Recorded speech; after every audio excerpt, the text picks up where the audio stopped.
ఏంటంటే ఒకటి 5వ వచనంలో ఒకటి యెహోవా నా దేవా నీవు మా ఎడల జరిగించిన ఆశ్చర్య క్రియలను ఆశ్చర్య క్రియలు దేవుడు ప్రతి భక్తుని ఎడల ఆయన చేస్తారు. అయితే ఆశ్చర్య క్రియలు, అద్భుత కార్యాలు, స్వస్థతలు, అనేక మేళ్ళు, ఉపకారాలు దేవుడు చేస్తాడు. కానీ అందరూ దాన్ని జ్ఞాపకం చేసుకోరు. ఆయన చేసిన ఆశ్చర్య క్రియలను బట్టి దానికి తగినట్లుగా వారు ప్రవర్తించరు, దేవునికి విధేయుడుగా ఉండరు. మనకు బాగా అర్థం అవడానికి ఉదాహరణకి ఇశ్రాయేలు ప్రజలే. దేవుడు వారిని బానిసత్వం విడిపించి వాగ్దాన దేశానికి నడిపిస్తున్న సమయంలో ఎర్ర సముద్రాన్ని 2 పాయలుగా చేశాడు. వాళ్ళకి ఆహారముగా మన్నాను కురిపించాడు. వారు దాహం తీరడానికి బండ నుండి నీటిని ప్రవహింప చేశాడు. చాలా అద్భుత ఆశ్చర్య కార్యాలు చేశాడు దేవుడు. అయితే ఆయన కార్యాలను వాళ్ళందరూ, వారిలో ఎక్కువ మంది లక్ష్య పెట్టిన వారు కాదు. వారిలో ఎక్కువ మంది దేవునికి ఇష్టలుగా ఉండలేక పోయింది. చూడండి, అవన్నీ మర్చిపోయారు కదా, వాటన్నిటిలో తుడిచివేసుకున్నారు, వాళ్ళ మనసుల్లో లేవు. ఇది ఒకటి దేవుడు చేస్తాడు. ఎక్కడో దాకా మన చర్చిలో ఎంతమంది చావు బ్రతుకులో ఉండేవాళ్ళు మీరు అందరూ ప్రార్థన చేస్తే బ్రతికారు కదా, ఎంతమంది రోగులు బాగయ్యారు, ఎంతమందికి పిల్లలు లేకపోతే ప్రార్థన చేస్తే సంతానాన్ని కలుగు చేశాడు కదా, ఎన్నో సమస్యలు తీర్చాడు. ఇంకడికి పెళ్లి కాదంటే వాడి కోసం ప్రార్థన చేస్తే వాడికి చక్కగా పెళ్లి అవ్వడం, పిల్లలు, ఇవన్నీ ఎన్నో దేవుడు మేలు ఉపకారాలు చేశాడు. కానీ వాటిని, ఆ కార్యాలను ఎవరు లేక అనేకులు జ్ఞాపకం చేసుకున్న వాళ్ళు కాదు. అదొకెత్తైతే నానా మా ఎడల నీకున్న తలంపులు బహు విస్తారములు. అది ఎంతవరకు అయిందంటే ఈ భక్తుని కీర్తన రాసిన దావీదు భక్తుని జీవితంలో వాటిని వివరించి చెప్పేదని అనుకొచ్చిన అవి లెక్కకు మించినవి. బాగా మీరు వినాలి, అర్థం చేసుకోవాలి. ఇక దేవుడు మేళ్ళు, ఉపకారాలు, కార్యాలు మర్చిన వాళ్ళ సంగతి ఏంటంటే గుడ్ బాయ్ అని ఇక వెళ్ళిపోవటం. ఇంకా వాళ్ళ చరిత్ర ఏమీ ఉండదు కదా. ఎలాగంటే మరి నయోమిని తన కోడళ్ళు ఓర్ప, రూతు ఇద్దరు వచ్చారు, ఏడ్చారు, ముద్దు పెట్టుకున్నారు. ఓర్ప అయితే మోయోబులోనే ఆగిపోయింది. రూతు వచ్చేసేసి యోధా వ్యతిరేకం వచ్చి ఒక శ్రీమంతుడు చేసుకొని, ఒక మహాభక్తుని చేసుకొని చిరస్థాయిగా ఆమె వంశాన్ని నిలబెట్టుకుంది. గట్టిగా చెప్పడం కూడా అది చాలా మందికి అర్థం కాదు. ఏదోలే అభావం తగ్గిందిగా, సమస్య తీరిందిగా, ఇంకెందుకు మనకి ప్రార్థన. అడికెళ్ళి దగ్గర నుంచి మారాలంటారు, సిగరెట్లు మానాలంటారు, త్రాగుడు మానాలంటారు, ఈ అబద్ధాలు, ఈ బూతులు, ఈ తగాదులు వద్దంటారు. తగాదులు ఆడిపోతే అందరు ఇంటి మీద పడతారు, దౌర్జన్యం చేయాలి, ఎదురు దెబ్బ తీయాలి, కీడుకు ప్రతి కీడు చేయాలి. ఏమైనా మా వల్ల ఏది కాదులే అని వదిలిపెట్టే వాళ్ళు ఎంతో మంది ఉన్నారు నానా. కానీ ఇక్కడ ఈ కీర్తనకారుడు దావీదు విషయంలో ఎందుకు దేవుడు తన ఎడల మరి బహు విస్తారమైన తలంపులు కలిగి ఉన్నాడు? ఏంటి విషయం అంటే, మర్చిపోయిన వారు, త్రోసివేసిన వారు, దేవునికి దూరమైనటువంటి వారి విషయంలో దేవుడు ఆ తలంపులు కలిగి ఉండడు. ఒకవేళ దేవుడిని ఎరిగి కూడా, దేవుని ద్వారా మేలు పొందుకొని కూడా, దేవుని కార్యాలు చూసి కూడా దేవునికి వ్యతిరేకులైతే, ఆయన ఆజ్ఞను ఉల్లంఘిస్తే వారి బ్రతుకుల్లో జరిగేది ఏంటంటే, ఒకసారి మొదటి సమూయేలు గ్రంథం 13వ అధ్యాయము 13-14 వచనాలు చదవండి. అందుకు సమూయేలు, ప్రవక్త అయిన సమూయేలు ఇలాగంటున్నాడు, నీ దేవుడైన యెహోవా నీకు ఇచ్చినటువంటి ఆజ్ఞను గైకొనక నీవు ఏం చేశాడట? అవివేకపు పని చేసితివి. నీ రాజ్యమును ఇశ్రాయేలు మీద సదాకాలము స్థిరపరచుటకు యెహోవా తలచి ఉండెను. అయితే నీ రాజ్యము నన్ను బాగా మీరు వినాలి, చదివేవాడు తప్ప మిగతా వాళ్ళు నాకెళ్ళి చూడండి. సౌలు చరిత్ర మనకు తెలుసు. గాడిదలు వెతుకుంటూ వెళ్ళే వారిని ఇశ్రాయేల్ ప్రజలందరూ మాకు రాజు కావాలంటే దేవుడు ప్రత్యేకంగా ప్రవక్త అయిన సమూయేలును పంపించి సౌలు రాజుగా చేశాడు నాన్న. ఉన్నతంగా నిలబెట్టాడు. రాజైన తర్వాత, స్థిరపడిన తర్వాత, శత్రువును జయించిన తర్వాత మనసున గర్వించి దేవుని ఆజ్ఞను ఏం చేశాడంట? ఉల్లంఘించాడు. అది దేవుడు ఏమని నియమించుకున్నాడంటే తన యొక్క దేన్ని శాశ్వతంగా ఉండాలనుకున్నాడు? ఇశ్రాయేలు మీద సదాకాలము స్థిరపరచుటకు. అది ఈ గోత్రాన్ని స్థిరపరుద్దామని దేవుడు తలంచాడు. నేను కానీ మీరు కానీ వినండి, సేవ చేస్తున్న నేను కానీ విశ్వాసులైన మీరు కానీ, దేవుడు మనల్ని సేవ పిలుచుకుంటాడు. దేవుడు మనల్ని రక్షించుకుంటాడు. దీవిస్తానని వాగ్దానం చేస్తాను. అలాగే సేవలో ఉన్నతంగా నా సాధనంగా నేను వాడుకుంటానని మా విషయంలో కూడా దేవుడు వాగ్దానం చేస్తాడు. ఏదో నేను ప్రసంగం చేస్తున్నానని, నేను ప్రార్థన చేస్తే ఏవో జరుగుతున్నాయని గర్వించి, కన్ను మిన్ను కానరాక పెద్దలను తృణీకరించి, దేవుని ఆజ్ఞను ఉల్లంఘించి, ఒక క్రమము ఒక పద్ధతి లేకపోతే సౌలుకు పట్టిన గతే పట్టింది. అది దేవుని తలంపుల్లో మనం ఉండాలంటే మన ఎడల దేవుడు చేసిన కార్యాలను జ్ఞాపకం చేసుకొని ఆయన ఆజ్ఞకు లోబడి వినయము విధేయత కలిగి ఆయన బలిష్టమైన చేతి క్రింద దీన మనసులై ఉండాలి. అలాంటి మనసు కలిగినటువంటి వారంగా మనం ఉండాలి. చాలా దేవునికి కోపం వచ్చేసేసి నెక్స్ట్ చదువు నన్ను ఏమంటాడు చూడండి. అయితే నీ రాజ్యము నిలదంటే దేవుడు ప్లాన్ లో నుంచి, తలంపులో నుంచి, మ్యాప్ లో నుంచి కొట్టివేయబడ్డ. అది ఇప్పుడు ఒక వ్యక్తి దేవుని తలంపులో లేక ఆయన ఆలోచనలో ఆయన ప్రణాళికలో ఉండాలంటే ఇప్పుడు ఏమన్నాడా? దేవుడు అది తన చిత్తానుసారమైన మనస్సు గల.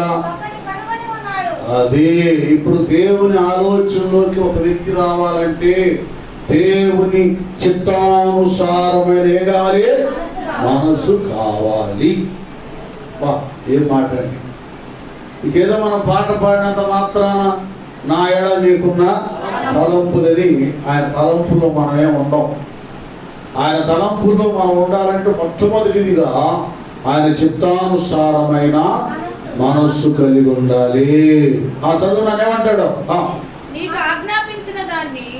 నీ చిత్తానుసారమైన అది మనస్సు గల ఒకని కనుగొని ఉన్నా. నీకు ఆజ్ఞాపించిన దానిని నీవు గైకొనకపోతివి గనుక యెహోవా తన జనుల మీద అతనిని అధిపతినిగా నియమించును. అది ఇక్కడ ఒకటి సౌలుది దైవ చిత్తానుసారమైన మనసు కాదు. రెండు, ఆయన దేవుని ఆజ్ఞ ఏం చేశాడనా? ఉల్లంఘించాడు. ఇప్పుడు ఆ లిస్టులోకి ఈయన తప్పించి దావీదుని నిలబెట్టేశాడు. దావీదు ఒకటి దైవ చిత్తానుసారమైన మనస్సు కలిగిన వాడు, రెండు దైవాజ్ఞలను అనుసరించేవాడు. కనుక నేను పాట రాశాను, ప్రభువా నీ ఆజ్ఞల జాడను చూచి నేను ఎంతో, అది ఆయన ఆజ్ఞలు అంటే ఎంతో ఇష్టం, ఆనందం, ఉల్లసించేటటువంటి వాడు. అందుకే మొదటి కీర్తనలో దుష్టుల ఆలోచన చొప్పున పాపుల మార్గమున అపహాసులు కూర్చుని చోటున కూర్చోక ఆనందించుచు ధ్యానించువాడు ధన్యుడు. అతడు నీటి కాలవలోన నాటబడి ఆకు వాడక తన కాలమందు అతడు చేయదంతయు అదండి. ఆయన దేవుని చిత్తానుసారమైన మనసు కలిగి ఉండాలి, దైవాజ్ఞకు లోబడాలి, దుష్టుల ఆలోచన చొప్పున నడవకూడదు, పాపుల మార్గమున వెళ్ళకూడదు, అభాస కూర్చున్న చోటున కూర్చుండకూడదు. యెహోవా ధర్మశాస్త్రమునందే ఆనందించు దివారాత్రములు దాన్ని ధ్యానం చేస్తేనే నీటి కాలంలో నాటబడినటువంటి వాడిగా ఉంటాడు, కాలమందు ఫలిస్తాడు, చేసేదంతా కూడా దేవుడు సఫలం. అది ఆయన తలంపుల్లో ఇలాంటి వాళ్ళు ఉంటారు. అంతేగాని అవసరాల కొరకు వచ్చేవారు విషయంలో దేవుడు ఇప్పుడేదో చేశాడని నిత్యం ఇంక ఆయన ఏం చేయడు. అంతే కదా, ఒక ఉద్యోగం చేస్తున్నాం, అందులో రోజు వెళితేనే తగిన జీతం అవన్నీ వస్తాయి. ఉద్యోగానికి వెళ్లకుండా ఆ లిస్టులో పేరు లేకుండా నీ పుస్తకానికి జీతం ఏమిటి ఎదుగుతాడో ఎవడను, నీకు ఈ ఉద్యోగానికి సంబంధం లేదు, ఎప్పుడో నీ పేరు తీసేసప్పో అని నెట్టేస్తాడు. దేవుని విషయంలో కూడా మనం ఆయన తలంపులో ఉండాలంటే ఆయన మన తలంపులో ఉండాలి, ఆయన ఆజ్ఞకు మనము లోపడాలి, ఆయన వాక్యాన్ని దివారాత్రములు మనము ధ్యానము చేయాలి. మరలా చూడండి, అపోస్తలుల కార్యంలో 11వ అధ్యాయంలో ఇదే విషయాన్ని పౌలు భక్తుడైన అక్కడ ప్రస్తావించేది. 13:22లో పౌలు గారు కూడా చూడండి ఏమంటాడు. తరువాత అతనిని తొలగించి, అది సౌలు రాజును తొలగించి దావీదును వారికి రాజుగా ఏర్పరచను.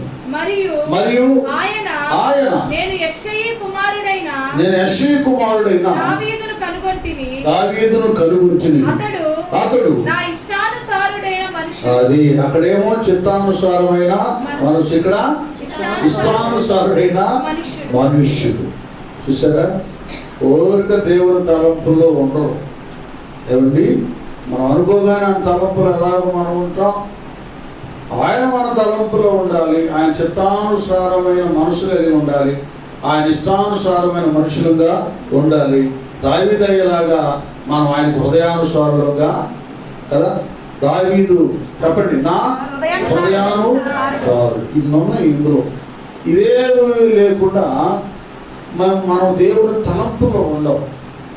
రక్షించబడిన తర్వాత ఆయన ఊహలో, ఆయన ప్రణాళికలో, ఆయన తలంపుల్లో మనం ఉండేటట్లుగా మన స్థితిని మనం జాగ్రత్తగా కాపాడుకోవాలి. ఆ లిస్టులో నుంచి మనం తోసివేయబడకూడదు.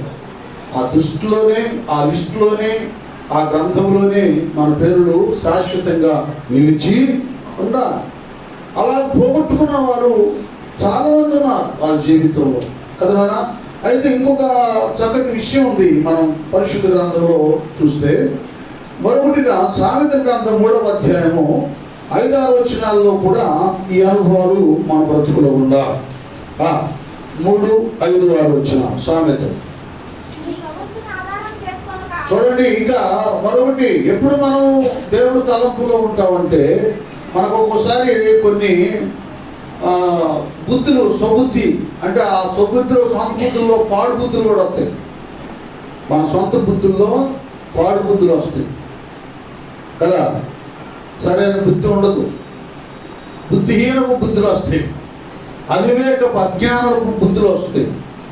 కనుకనే ఇక్కడ దేవుడు భక్తుల ద్వారా స్వబుద్ధిని, అది కొంతమంది సేవలో కూడా అంతే, విశ్వాస జీవితంలో కూడా అంతే, ఏదేదో చేసుకుంటారు ఆధారం.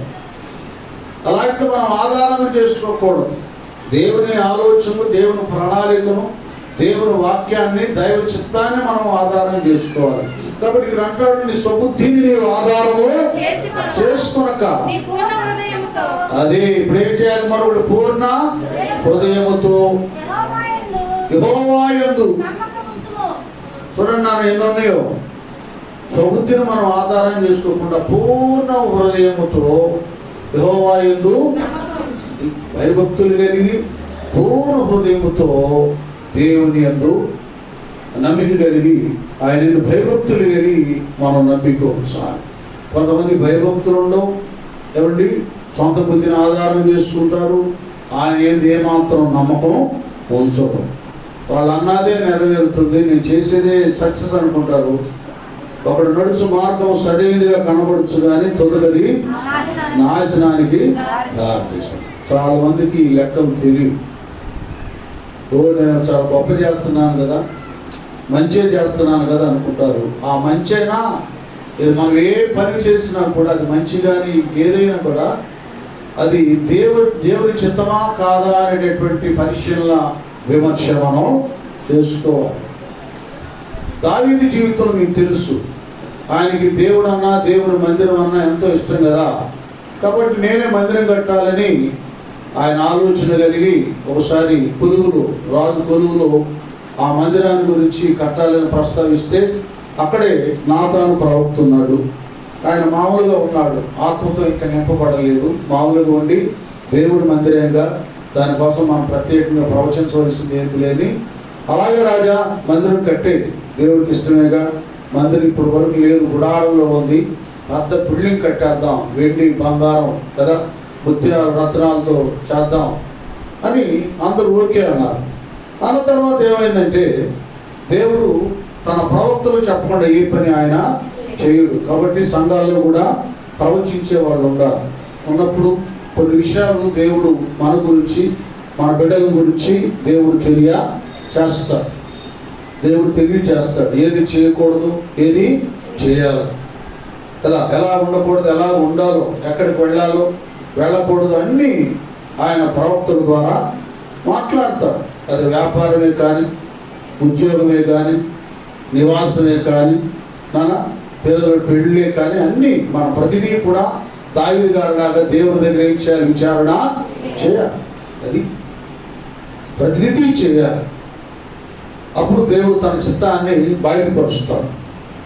దావీదు కూడా ఇక చెప్పేసాడు. అలా చెప్తే నాతాను ప్రవక్త అన్నాడు, మందిరమే కదా ఏముందో అనుకొని ఇంటికి వెళ్తే దేవుడు ఆ ప్రవక్తతో మాట్లాడాడు. దావీదు కాదు, ఆయన కాదు,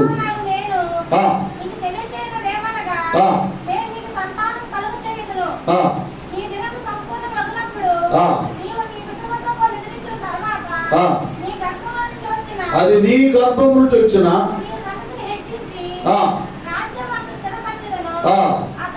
అతడు నా నామ ఘనత కొరకు దేవుని స్తోత్రం చెప్పకూడదా?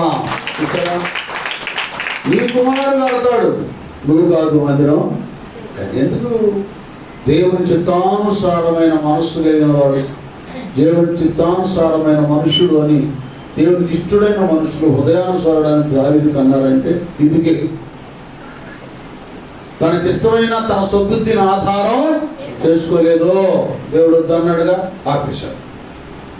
అయ్యో అందరి మధ్యలో చెప్పానుగా, నా పొరుగు పోయిద్దేమో, నాకు పేరు ఉండదేమో, ఘనత ఉండదేమో అనేటటువంటిది రాలేదు దావీదు భక్తుడు. అలాగే దేవా మీ చిత్తమని తన స్వబుద్ధిని ఆధారం చేసుకోక దైవ చిత్తాన్ని నెరవేర్చడానికి తల వంచాడు. అలాంటి వాడు దేవుడు తలంపులో ఉంటాడు. కానీ ఏమండి, మనకి ఇష్టం వచ్చినట్లుగా మనం చేస్తే ఎందుకుంటాం మనం దేవుని తలంపులో? నీ దారి నీదే, దేవుని దారి ఆయనదే. నీ ఆలోచనలు వేరు, నా ఆలోచనలు వేరు కదా. కనుక అలా ఉన్నాయి. తర్వాత చదువు మా కీర్తన సామెత అదే, నీ ప్రవర్తన అంతటి యందు ఆయన అధికారమునకు అది ఏం చేయాలి? ఇంకోటి, మన ప్రవర్తన అంతటి యందు దేవుని అధికారానికి ఏం చేయాలి మనం? అది ఇక్కడ అందరూ పప్పులో కావాల్స్తున్నారు. అసలు ఒప్పుకోరు దేవుని అధికారానికి. దేవుని అధికారానికి ఒప్పుకునే పరిస్థితి ఎత్తే ఏమైందంటే చాలా తగ్గించుకోవాలి, వినయం చూపాలి, విధేయత చూపాలి, దీనులు అయిపోవాలి, సాత్వికులు అయిపోవాలి. అంటే అంటాడు, ప్రయాసపడి భారం మోసుకు సమస్తమైన వారులారా నా యొద్దకు రండి, నేను మీకు విశ్రాంతిని. నేను సాత్వికుడను, దీన మనసు కలవాడు కనుక నీ మీద నా కార్యం ఎత్తుకొని అదండి సంగతి. దేవునికి మన ప్రవర్తన అంతటి మీద ఆయనకి పెత్తనం అధికారం ఇవ్వాలంటే ఏం చేయాలి? ఆయన కాడిని ఎత్తుకొని ఆయన దగ్గర నేర్చుకోవాలి. అప్పుడు ఏం నేర్పిస్తాయంటే ఆరుగా మనకి సాత్వికము, సాత్వికము. అది నేను పాడతానన్న గర్వం ఉండదు, నేను ప్రసంగం చేస్తానన్న అహంకారం ఉండదు, నాకు ఈ వరం ఉందన్న కదండి అతిశయం ఉండదు. తల ఉంచుకొని అన్నీ ఉన్నా ఏమి లేని వ్యక్తిలాగా మౌనంగా ఉంటారు. అన్నీ ఉన్న ఇష్టాకు మణిగి ఉంటుందంట. అందులో చక్కటి భోజనం, రకరకాల పిండి వంటలు, కూరలు అన్నీ ఉండేటటువంటిది. ఇట్లా గాలిస్తే ఇది ఎగిరిపోవాలి, మణిగి ఉంటుంది. ఏమి లేదే ఎగిరి పడింది, ఏమి లేనిది. అందులో భోజనం ఉండదు, ఎవరికి ఆకలి తీరదు, ఎవరు తృప్తిని పొందుకో. కొందరు బతుకుల్లో అలాగే ఉండదు, ఏం ఉండదు జీవితంలో, ఏం ఉండవు. వరం ఉండదు, విధేయత ఉండదు, ధనం ఉండదు, ప్రవర్తన ఉండదు కదా, క్యారెక్టర్ సరైనదిగా ఉండదు. ఎగిరి పడతాను, నేను ఆడతా, నేను పాడతా, నేను చేస్తా. ఇది కాబట్టి ఏం చేయాలి? దేవుడు ఆలోచనలు ఎవరు ఉంటారంటే తన యొక్క ప్రవర్తన అంతటి మీద ఎవరికి దేవునికి అధికారం ఇచ్చారు. స్వబుద్ధిని అదే అంటాడు. నువ్వు జ్ఞానం అని అక్కడే ఉండదు కదా.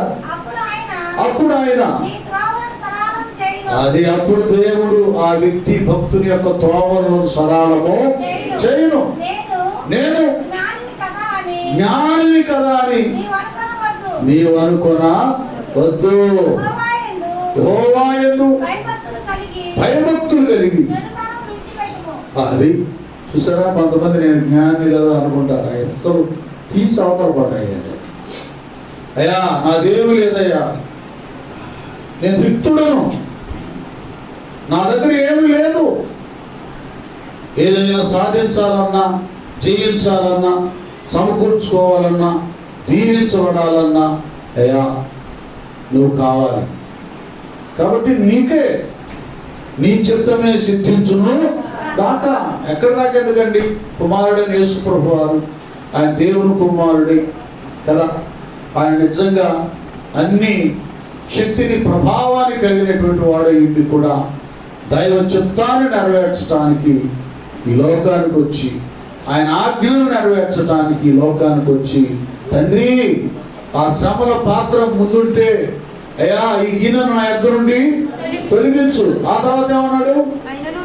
ఆయనను నీ చిత్తమే అది సిద్ధించును.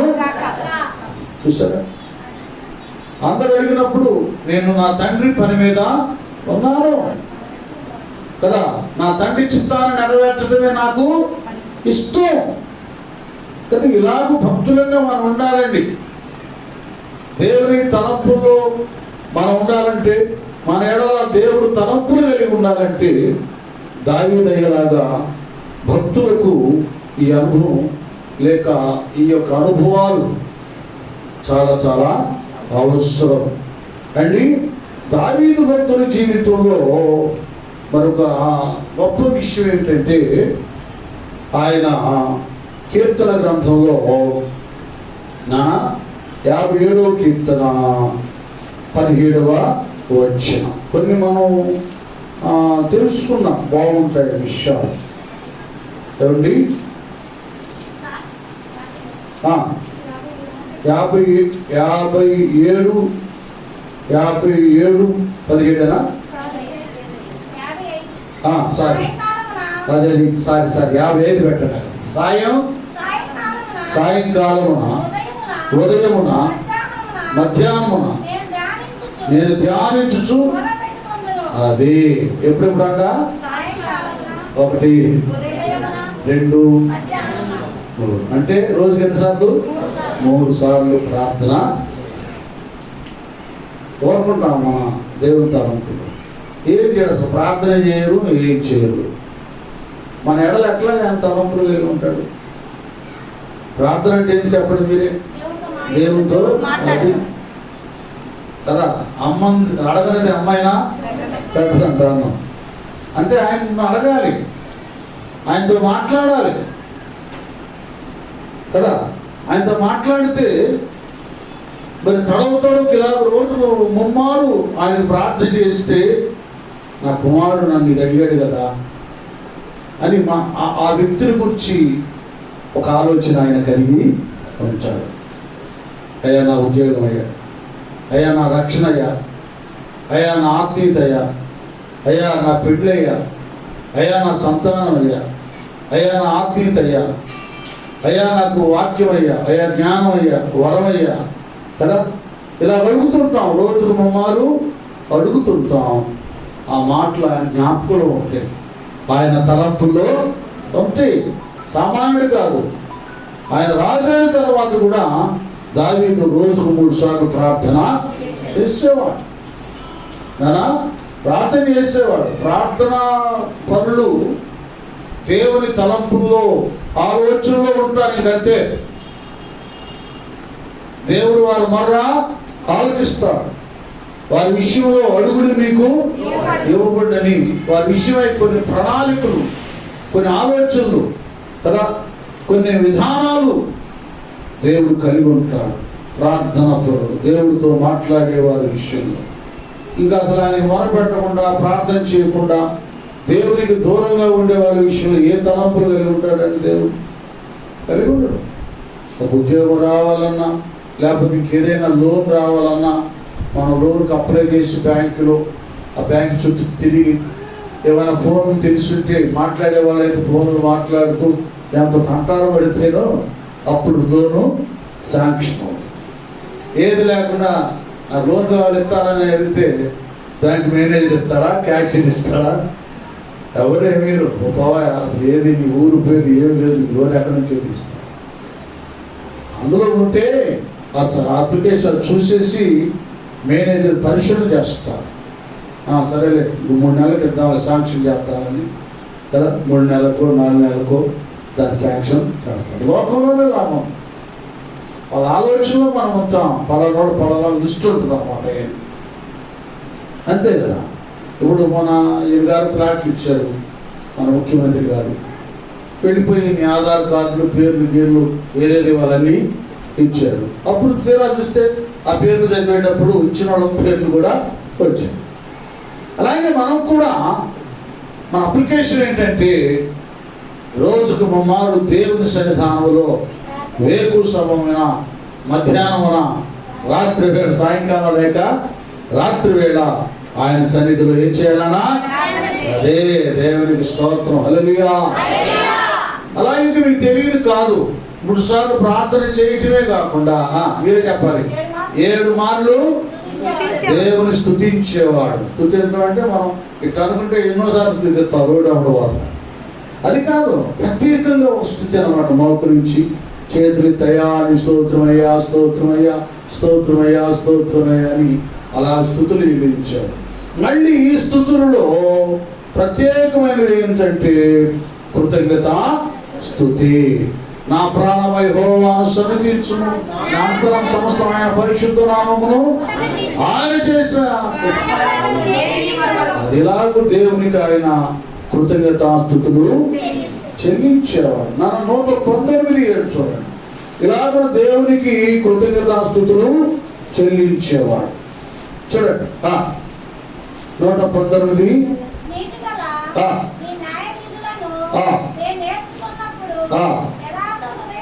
యథార్థ హృదయముతో నీకు. అది ఏ హృదయంతో? అది మరొకటి ఏంటంటే దేవుని ఆలోచనలో దావీదు భక్తుడు ఉండటానికి కారణం ఏంటంటే యథార్థ హృదయముతో ఆయన కట్టడాలను అనుసరిస్తూ నీతియుక్తంగా ఉంటూ యథార్థ హృదయముతో దేవునికి ఏం చేసేవాడు. అది మామూలు కాదు. అందరు చెబుతారు దాటిపోయేవాడు అల్లుడే అంటే అలేరు అంటాడు. కోటాల్లో కూర్చొని వాడు కూడా ఇదేమన్నారు చూసి వాడు కూడా స్తోత్రం అంటే స్తోత్రం అంటాడు. అల్లుడు అంటే వాడి స్తోత్రాలు వేరు, వాడి స్థుతులు వేరు, యథార్థ హృదయం యొక్క స్థుతులు వేరు. అలాంటి వారు స్థుతుల మీద సింహాసనాసీనుడై ఉంటాడు. స్థుతుల సింహాసనాన్ని, యథార్థ హృదయ స్థుతులను సింహాసనంగా దేవుడు మలుస్తాడు. దాని మీద ఆయన ఆసీనుడై ఉంటాడు. ఇవన్నీ గమనించాలి. మన ఎడల దేవుడు ఆలోచన తలంపు ఒట్టిగా కలిగి ఉండడు. దావీదు ఎడల ఆయన ఒట్టిగా ఆలోచన తలంపు కలిగి ఉండలేదు. రోజుకు 3 సార్లు ప్రార్థన చేసేవాడు. యెహోవా ధర్మశాస్త్రాన్ని దేవారాత్రులు ధ్యానము చేసేవాడు. ఆయన మందిరంలో నాటబడ్డాడు. ఆయన సన్నిధిలో, నీ సన్నిధిలో సంపూర్ణమైన సంతోషము కలదు. ఎవరిని 3 సార్లు ప్రార్థన, 7 సార్లు కృతజ్ఞతాస్తుతులు చెల్లించేవాడు. ఇంకో ప్రాముఖ్యమైనది ఏంటంటే నాయన 119వ కీర్తనలోని 11వ వచనం చూడండి. నీ ఎదుట అది ఎంత ప్రాముఖ్యమైనదో చూడండి.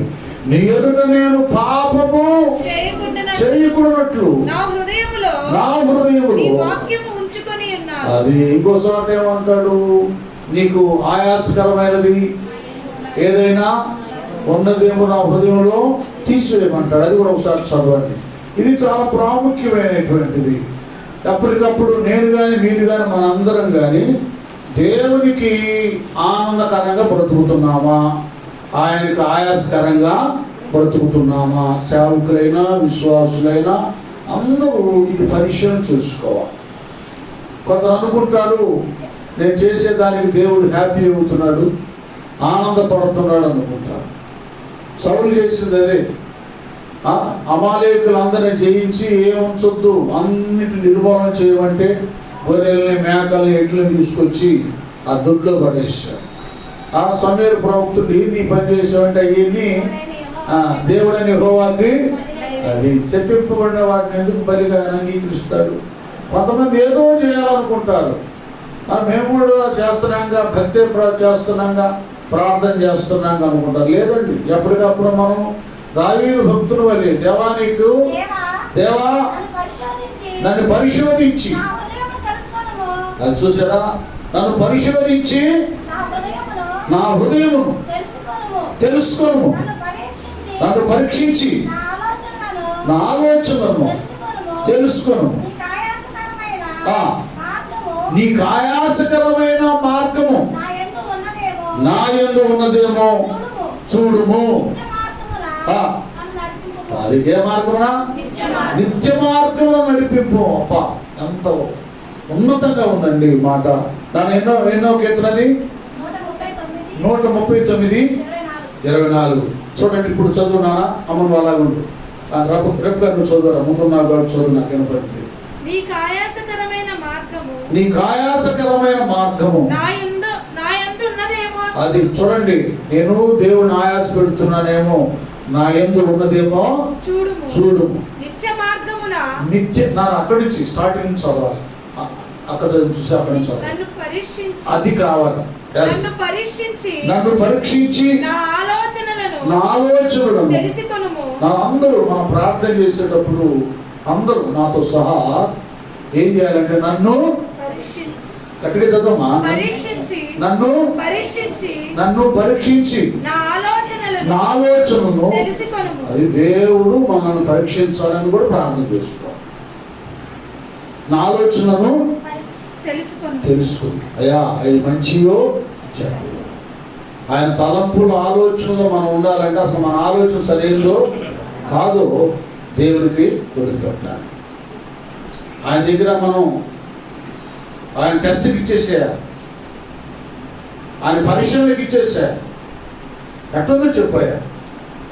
నెక్స్ట్ నన్ను ఏమంటాడు, నీకు ఆయాసకరమైన మార్గము నా యందు ఉన్నదేమో చూడుము. నిత్య మార్గమున అది ఆయాసకరమైన మార్గాన్ని తొలగించి నిత్య మార్గమున నన్ను అంటే ఎప్పటికప్పుడు తన అంతరంగ భక్తి జీవితాన్ని పరీక్ష చేసుకునేవాడు. అలాంటి వారే దేవుని తలంపులో ఉంటారు. అంతేగాని నా ఇష్టం నాదే, నా ప్రవర్తన నాదే, దేవుని దగ్గర నేను పరీక్ష చేసుకోను, నాకు నేనే పరీక్షించుకుంటానని మన పరీక్షలు చల్లవు. ఆయన టెస్ట్ చేయమన్నా, ఆయన పరీక్ష మనకి కావాలి. జక్కయ్య వేడి చెట్టు ఎక్కినప్పుడు యేసుప్రభు వారు వచ్చి కింద చెట్టు కింద ఉండి జక్కేని చూశారు. చూపులు కలిసి ఈ చూపులో ఏమైందంటే యేసయ్య చూపులో వచ్చినటువంటి ఆ మహిమ, ఆ ప్రకాశం, ఆ ప్రభావం జక్కయ్య ఆ కళ్ళను తాకి, ఆ చూపులను తాకి అందులో ఉన్న ధనాపేక్ష పొరలను కాల్చి వేసి వెంటనే చెట్టు దిగి రమ్మన్నప్పుడు వెంటనే అతడికి యేసయ్యను చూడగానే యేసయ్య ముఖకాంతిలో జక్కయ్య యొక్క రహస్య పాపాలు కనబడ్డాయి. అయ్యా, నేను ఎవరి దగ్గర అయితే ఒకటి తీసుకున్నానో 4 గంటలు ఇస్తాను, నాస్తిలో సర్వాన్ని. అది ఇక్కడ పశ్చాత్తాపడ్డాడు,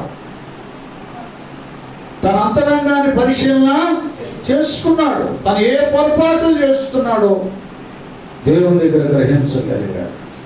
ఒకడైతే ఒక యవనస్తుడు కదా, యూదుడు, బోధకుడా నేను నిత్య జీవానికి వారసుడు అవడం నేనేమి చేయాలంటే, అయ్యా నువ్వు ధర్మశాస్త్రం అంత తెలుసా, నాకు బాగా అంతా తెలుసని టపటపని ఆ సండే క్లాస్ పిల్లలు అప్పగించినట్లుగా అప్పగించారు. ప్రభువాన్ని చూశాడు, అతడు చాలా ధనవంతుడు అన్నమాట. నువ్వు ఒక పని చేయాలి అన్నాడు. ఏంటంటే నీ కలిగినది అమ్మి పేదలకి ఇవ్వమన్నాడు. అప్పుడు పరలోకమందు నీకు ధనం కలిగిందని చెప్తే మాకు ఏం చేసుకున్నాడు, చిన్న పుచ్చుకొని యేసయ్యను వదిలిపెట్టి వెళ్ళిపోయాడు. ఎందుకంటే వాడు కావాల్సిన ధనం కదా, దేవుడు లేకపోయినా పర్లేదు, నేను ధనాన్ని మాత్రం వదలను, ఎవరికి ₹1 కూడా పెంచి పెట్టను, కాకపోతే ఇంకా వాడి దగ్గర దోచుకుంటా. అది మన అంతరంగాన్ని మనం పరిశీలన చేసుకోకపోతే ఈ ధనవంతుడు చచ్చి నరకులు వేయబడ్డాడు, అల్లాడుతుంది. పరిశీలన చేసుకోకపోతే నష్టాన్ని, నాశనాన్ని కొని తెచ్చుకుంటాం. భక్తుడు దావీదు విషయంలో నీకు ఆయాసకరమైనది ఏదైనా ఉంటే దాన్ని తీసేసి ఏ మార్గాన్ని నడిపించమన్నాడు, నిత్య మార్గం నన్ను నడిపించు.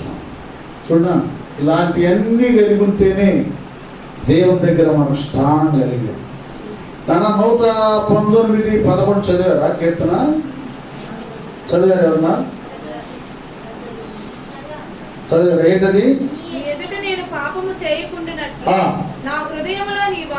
అది హృదయంలో ఏముంచుకున్నాడినా అది పరిశీలన చేసుకున్న తర్వాత ఇంకేమాత్రం కూడా దేవునికి ఆయాసకరమైనది రాకుండా వాక్యాన్ని ఉంటున్నాడు.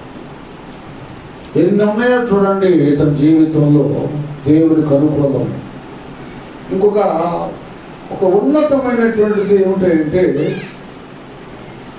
ఈ కీర్తన గ్రంథంలోనే 147వ కీర్తన 11వ వచనం. 147:11. తన యందు భయభక్తులు గలవారి యందు తన కృప కొరకు కనిపెట్టు వారి యందు యెహోవా ఆనందించు వాడై ఉన్నాడు. అది దేని కొరకు కనిపెడుతున్నాడు ఈయన? దేవుని కృప. అది అంటే ఆయన దయా కటాక్షం కదా. దేని బట్టి ఆయన అతిశయించరు. కొందరు గుర్రములు బట్టి, కొందరు రథములను బట్టి అతిశయపడురా. మన దేవుడైన యెహోవా నామమును బట్టి. అది ఎందుకు ఈయన బట్టి అతిశయపడుతున్నాడంటే ఆయన కృప కొరకు కనిపెట్టినవాడు. ఆయన కృప ద్వారానే దావీదు అనేక విధాలుగా దీవించబడ్డాడు. అది ఆయన కృప కనుక భక్తి జీవితంలో దేవుని కృప కొరకు మనం కనిపెట్టాలి కదా. నీ కృప చాలును యేసయ్యా, నాకది ఎంతో మేలయ్యా. నీ కృప చాలును యేసయ్యా, ఎంతో మేలయ్యా. నీ కృప లేనిదే నేను లేను, నీ కృప లేనిదే బ్రతుకలేను. నీ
కనుక ఆయన కృప కొరకు వేడుకున్నాడు. అయ్యా నీ కృప లేకపోతే నేనేమి సాధించలేను, జయించలేను, నెమ్మది కలిగి ఉండలేను. అందుకే యెషయా ప్రవక్త 55వ అధ్యాయం 3వ వచనంలో మామూలు కృప కాదు కదా దేవుడు దావీదుకు చూపి ఎలాంటి ఉన్నతమైన కృపో ఇక్కడ క్లీటుగా తెలియచేస్తున్నాడు. ఇక్కడ నేను ఒక 5 నిమిషాలు ముగిస్తాను. 55వ అధ్యాయం యెషయా గ్రంథం 3వ వచనం.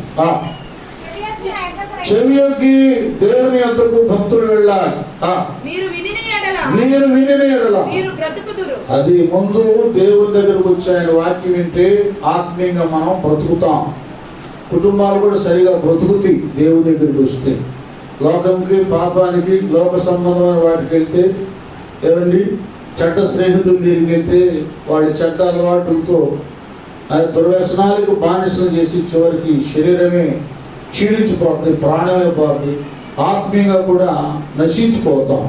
అయితే ఏం చేయాలి? దేవుని యొద్దకు వస్తే మీరు విని ఎడలా అదే దేవుని వాక్యాలు వింటే మనం బ్రతుకుతాం. నేను మీతో అది ఇక ఆయన మాట వింటుంటే జరిగేది ఏంటంటే ఆయన మాట మనం వింటాం, ప్రార్థన ద్వారా మన మాట దేవుడు వింటాం, మనం దేవుడితో మాట్లాడతాం, దేవుడి వాక్యం ద్వారా మనతో మాట్లాడతాం, ప్రార్థన ద్వారా మనం దేవుడితో మాట్లాడతాం, వాక్యం ద్వారా దేవుడు మనతో మాట్లాడతాం, మనకు సన్నిహిత సంబంధం ఏర్పడుతుంది.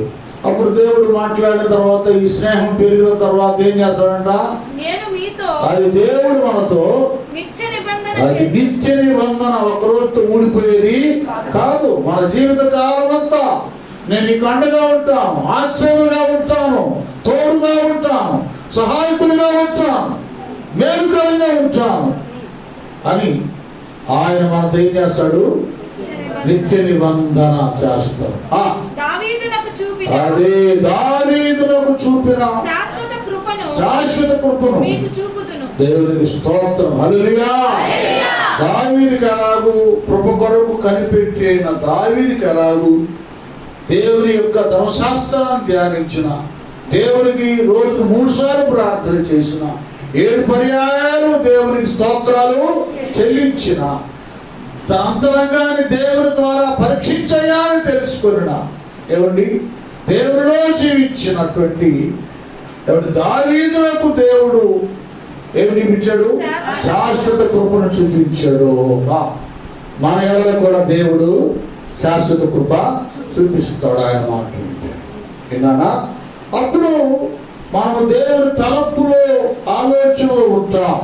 మూలవాక్య ప్రకారం మా ఎడల నీకున్న తలంపులను బహు విస్తారములు, వాటిని వివరించి చెప్పుదని అనుకుంటున్నా అవి లెక్కకు అది ఎంత అంతాన్ని చెప్పలేరు. అనుభవంతో దావీదు చెప్తున్నాడు. నాన్న అనుభవంతో చెప్తున్నాడు. దావీదు అనుకున్నాడు, నేను అమ్మ దగ్గర అమ్మ ఒళ్ళో వాక్యం నేర్చుకున్నాను, ప్రార్థన నేర్చుకున్నాను, భక్తి నేర్చుకున్నాను, దేవారాత్రులు ధ్యానం చేస్తున్నాను, స్తోత్రాలు చెల్లిస్తున్నాను, ప్రార్థన చేస్తున్నాను, దేవుడు ఇష్టత కలిగి ఉన్నాను, ఆయన కృప కొరకు కనిపెట్టుకొని ఉన్నాను, కనుక దేవుడు నన్ను దీవిస్తాడులే అని మామూలుగా అనుకున్నాడు. సింపుల్గా పర్వాలేదు, రాజుగారు ఆయుధాలు మోసేవాడుగా చేశాడు, రాజుగారికి సౌలు రాజుగారికి దెయ్యం పడితే దాన్ని పారద్రోలే వాడిగా చేశాడు, నన్ను సైనికుడిగా చేశాడు, సైన్యాధిపతిగా చేశాడు అనుకుంటే సైనికుడు సైన్యాధిపతి కాదు. ఆ మహాదేశానికి, ఇశ్రాయేలు దేశానికి దావీదును ఏం చేశాడు చెప్పండి? మహారాజుగా. గట్టిగా చెప్పబడదాం. అది దావీదు అనుకున్నాడు, ఏముందిలే చిన్న గొర్రెలు మంద నుంచి కొద్దిగా దేవుడు నాకు నాకు రాజధాని నగరంలో చిన్న ఉద్యోగం ఇచ్చేయాడు అనుకున్నాడు. అరే బాబు, నువ్వు చిన్న ఉద్యోగం కదరా, నువ్వే ఈ దేశాన్ని పరిపాలన చేస్తావు, నువ్వే గొలియాతును చంపేస్తావు, నువ్వే దేశానికి రక్షణను కలుగా చేస్తావు, నువ్వే గొప్పవాడివి. నిన్ను బట్టి నీ ఇల్లుకి స్వేచ్ఛను స్వతంత్రము ఇవ్వబడుతుంది. నిన్ను బట్టి అనేకులు సంరక్షించబడతారు, నిన్ను బట్టి అనేకులు పోషించబడతారు, నిన్ను బట్టి అనేకులు దీవించబడతారు. నువ్వు పరిపాలన చేస్తావు, నువ్వు మహారాజువి అని దావీదు ఊహించని తలంచిన దానికంటే మిన్నగా దేవుడు చేశాడు. గట్టిగా చెప్పకూడదా?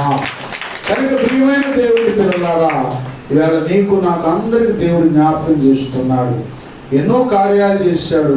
మనం కృతజ్ఞత కలిగి ఉండాలి. మన ఎడల దేవునికి తలంపులు రావాలంటే ఆ తలంపులోకి మనం రావాలి. ఆ తలంపులోకి మనం రావాలంటే దేవుని వాక్యానుసారంగా జీవించాలి. ఆయన వాక్యాన్ని ధ్యానము చేయాలి. ఆయన మందిరంలో నాటబడాలి. ఆయనకు ముమ్మారు ప్రార్థన చేయాలి. ఆయన కృతజ్ఞత కలిగి స్తోత్రాలు చెల్లించాలి. ఆయన ఇష్టలుగా ఉండాలి. మన సొంత బుద్ధిని ఆధారంగా చేసుకొని గర్వంతో ప్రవర్తించకూడదు. ప్రతి చిన్నది కూడా దేవా నీ చిత్తమా లేదా అని ఆలోచించి ఆయన మన సమస్తం అంతటి మీద మన ప్రవర్తన అంతటి మీద దేవుడికి నీ ఇష్టమయ్యాని అధికారం ఇస్తే ఆ జీవము గల దేవుడు మన స్వబుద్ధిని కాకుండా ఆయన కృపను వాక్యాన్ని మనం ఆధారంగా చేసుకున్నాం కనుక ఆ మంచి దేవుడు ఆయన మంచి తలంపుల్లో మనం దాచుకొని మనం తలంచి ఊహించిన దానికంటే నిన్నైన ఆశీర్వాదాలను దేవుడు మన సొంతం చేస్తాడు. కనుక అలాగే ఆయన చిత్తంలో మనం ఎదుగుదాం, బ్రతుకుదాం, దీవించబడదాం. తల వంచని ప్రార్థన చేసుకుందాం. అందరి హృదయాలు తెలిసి ఒక నిమిషం ప్రార్థన పొరుకుమనండి. ఎవరు కూడా మౌనంగా ఉండొద్దు. నానా ఆయన తలంపులకు మనం వెళ్ళిపోదాం. ఇప్పుడు దాకా సైతాన్ గాడు వాడి తలంపులు మనం పెట్టుకొని ఇప్పుడు వరకు ఎన్నో